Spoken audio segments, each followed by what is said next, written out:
I was in Mexico and my life changed forever. My dog Zeke met his best friend. The dog had these amazing bright blue eyes, but he had a few scars on his face. A man came up to tell me that he was his dog, and his name was Solovino.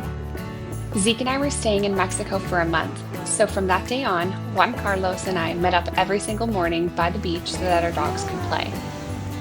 It wasn't until a few days into getting to know the two of them that I found out that Juan Carlos was unhoused.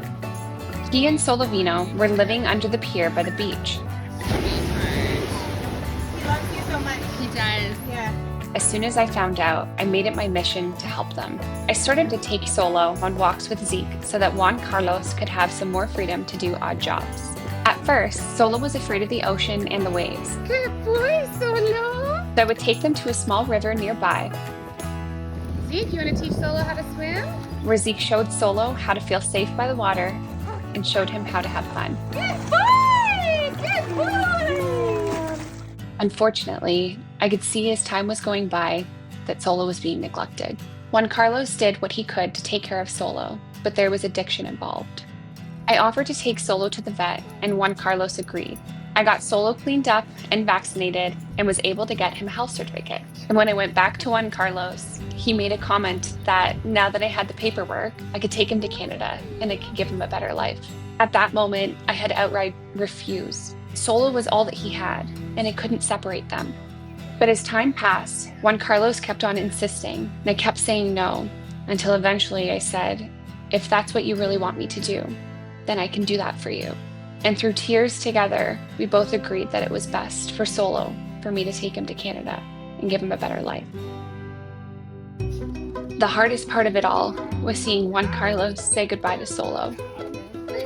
I offered to continue helping Juan Carlos, but he had refused. Then the 24-hour travel day began. Good boy!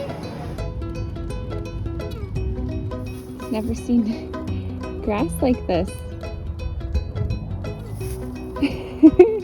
I immediately took Solo to the vet, and they had told me if he had stayed on the streets in his condition, he likely would have not survived the year. We worked on helping Solo's healing process and showed him his new home. What are you doing with Solo? I absolutely loved watching Zeke and Solo explore the outdoors together.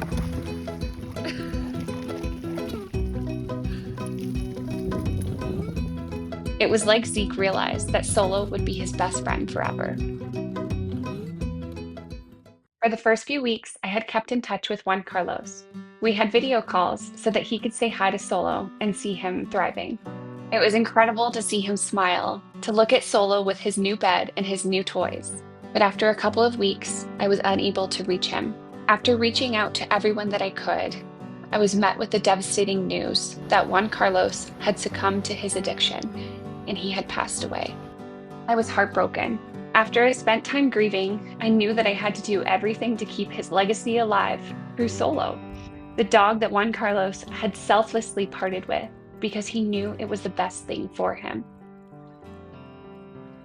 Now, we spend every day living the life that Juan Carlos would have wanted for Solo, a life full of adventure, love, playing, Good boy! and extra snuggles. And that is a beautiful thing. Hey, this is Juan Carlos. Say hi to Solovino for me. And thank you for taking care of him. I love you, and I love them too.